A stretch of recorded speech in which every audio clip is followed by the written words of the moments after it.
Hi, voice of Arya ఛానల్కి స్వాగతం. Manusmriti versus భారత రాజ్యాంగం ఈ సిరీస్కు మీరు అందిస్తున్న ఆదరణకు ధన్యవాదాలు. ఈ సిరీస్లో నేను మొత్తం రాజ్యాంగాన్ని మనుస్మృతిని పోల్చుతూ చెప్పబోతున్నాను. ఇలాంటి మరెన్నో వీడియోల కోసం వెంటనే మన ఛానల్ని సబ్స్క్రైబ్ చేసుకోండి.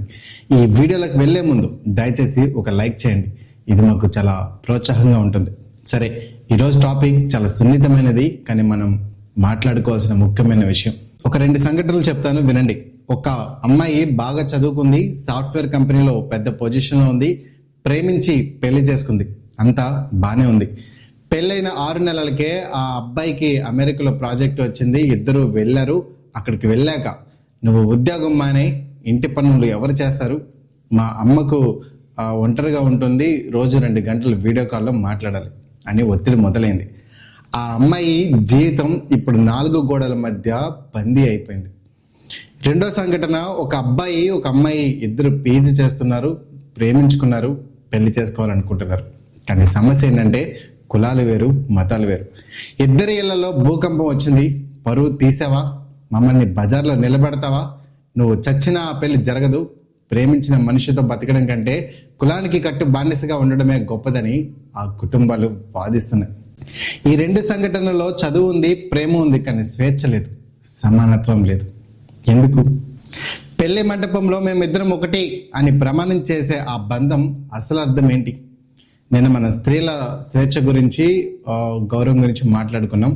మరి స్త్రీ పురుషుల మధ్య సంబంధాన్ని, ఒక కుటుంబాన్ని, దాని ద్వారా సమాజాన్ని నిర్దేశించే వివాహం అనే ఈ వ్యవస్థను మన దేశం ఎలా చూస్తుంది? ఇక్కడ మన ముందు 2 దారులు ఉన్నాయి. ఒకటి మనం చట్టబద్ధంగా నడుస్తున్న దారి, మరొకటి మన మెదళ్లలో, మన నరాల్లో జీర్ణించుకుపోయిన ఒక పాతకాలపు పునాది. ఇప్పుడు రాజ్యాంగం వైపు చూద్దాం. పెళ్లి ఒక స్వేచ్ఛాయుత భాగస్వామ్యం. మనకు స్వాతంత్రం రాకముందు, రాజ్యాంగం అమలులోకి రాకముందు మన సమాజం పరిస్థితి ఏంటి?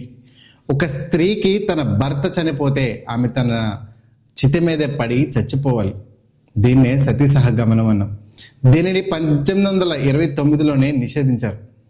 10 ఏళ్ల పాపకు 60 ఏళ్ల ముసలాడితో పెళ్లి చేసేవారు. దీన్ని బాల్య వివాహాలు అన్నాం. దీనికి వ్యతిరేకంగా 1929లో శారదా చట్టం వచ్చింది. ఒక పురుషుడు ఎంతమంది భార్యలైనా కలిగి ఉండొచ్చు. దీన్ని బహుభార్తత్వం అన్నాం. వీటన్నిటిలో స్త్రీ సమ్మతి, కన్సెంట్ అనే పదానికి విలువ లేదు. ఆమె ఒక వస్తువు, ఒక ఆస్తి.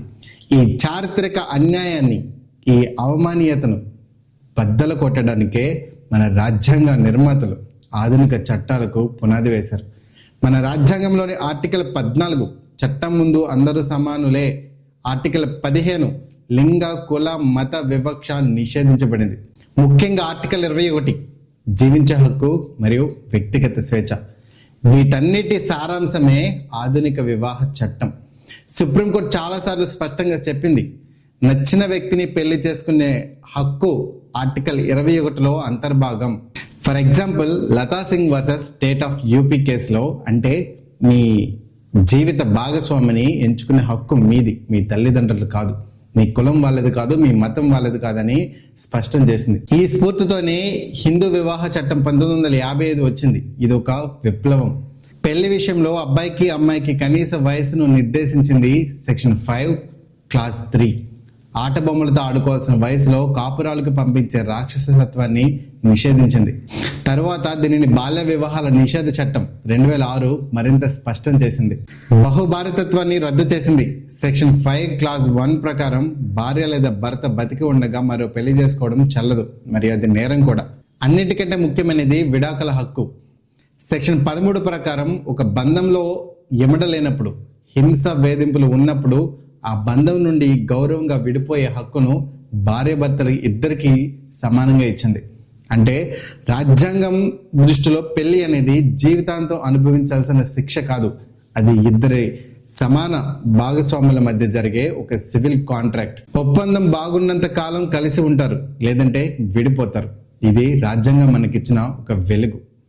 ఇప్పుడు మనుస్మృతి వైపు చూద్దాం. పెళ్లి ఒక పవిత్ర సంస్కారం, బానిసత్వం కూడా. మన సమాజం మనసు పొరల్లో ఇంకా బ్రతికే ఉన్న ఆ భావజాలం మనుస్మృతి. ఇక్కడ వివాహం అనేది ఇద్దరు వ్యక్తుల సంతోషం కోసం జరిగేది కాదు, అది వ్యక్తిగత ఎంపిక అంతకన్నా కాదు. ఇది ఒక సంస్కారం. ఎందుకోసం? వర్ణాన్ని కులాన్ని కాపాడటం కోసం, కుటుంబాన్ని ధర్మాన్ని నిలబెట్టడం కోసం. మనుస్మృతి అధ్యాయం 3 శ్లోకాలు 27 నుండి 34 వరకు 8 రకాల వివాహాలను ప్రస్తావించారు. వాటి పేర్లు చాలా గొప్పగా ఉంటాయి, కానీ వాటి అర్థం తెలిస్తే మీకే షాక్ అవుతుంది. బ్రాహ్మ వివాహం, తండ్రి తన కూతురిని ఒక వస్తువులాగా చదువుకున్న బ్రాహ్మణుడికి కన్యాదానం చేస్తాడు. ఇక్కడ దానం అనేది ముఖ్యం, ఆస్తిని దానం చేసినట్టు అన్నమాట. రెండోది ఆసుర వివాహం, డబ్బు ఇచ్చి అమ్మాయిని ఆమె కుటుంబాన్ని కొనుక్కోవడం. ఇది నేటి కట్నానికి రివర్స్, కానీ వ్యాపారం అదే కదా. రాక్షస వివాహం, అమ్మాయిని ఆమె కుటుంబాన్ని కొట్టి చంపి బలవంతంగా ఎత్తుకుపోయి పెళ్లి చేసుకోవడం, కిడ్నాప్ లాంటిది. ఇంకోటి పైశాచ వివాహం, ఇది అన్నింటికంటే దారుణం. మత్తులో ఉన్న, నిద్రలో ఉన్న లేదా మానసిక స్థితి లేని అమ్మాయిని లోబరుచుకుని అంటే రేప్ చేసి పెళ్లి చేసుకోవడం. ఒకసారి ఆలోచించండి, మన ధర్మాలు శాస్త్రాలు అని చెప్పుకునే వాటిలో కిడ్నాప్ను రేప్ను కూడా పెళ్లిగా గుర్తించారు. ఇక్కడ స్త్రీ సమ్మతి అనే మాటకు విలువే లేదు. ఆమెను ఒక మనిషిగా చూసారా అసలు? ఇక విడాకులు అంటారా? ఆ మాట లేదు. అధ్యాయం 9 శ్లోకం 46 ప్రకారం భార్యను అమ్మినా వదిలేసినా ఆమెకు భర్త నుండి విముక్తి లభించదు. ఇది శాశ్వత బంధనం. ఇంకా దారుణంగా అధ్యాయం 5 శ్లోకం 148 ఏం చెబుతుందంటే, భర్త దుర్మార్గుడైన పరస్త్రీ లోనుడైన ఎటువంటి గుణాలు లేకపోయినా సరే భార్య అతడిని దేవుడిలా పూజించాలి. అంటే భర్త దేవుడు, భర్త యజమాని, భార్య అతని సేవకురాలు, అతని ఆస్తి. ఇప్పుడు చెప్పండి, మనం ఏ ప్రపంచంలో బతుకుతున్నాం? మన పెళ్లి కార్డుల మీద బీటెక్, ఎంటెక్ అని రాజ్యాంగం ఇచ్చిన చదువులు వేసుకుంటున్నాం, కానీ పెళ్లి మండపంలో నా కూతురిని దానం చేస్తున్నాను అని మనుస్మృతి కన్యాదానం చేస్తాం.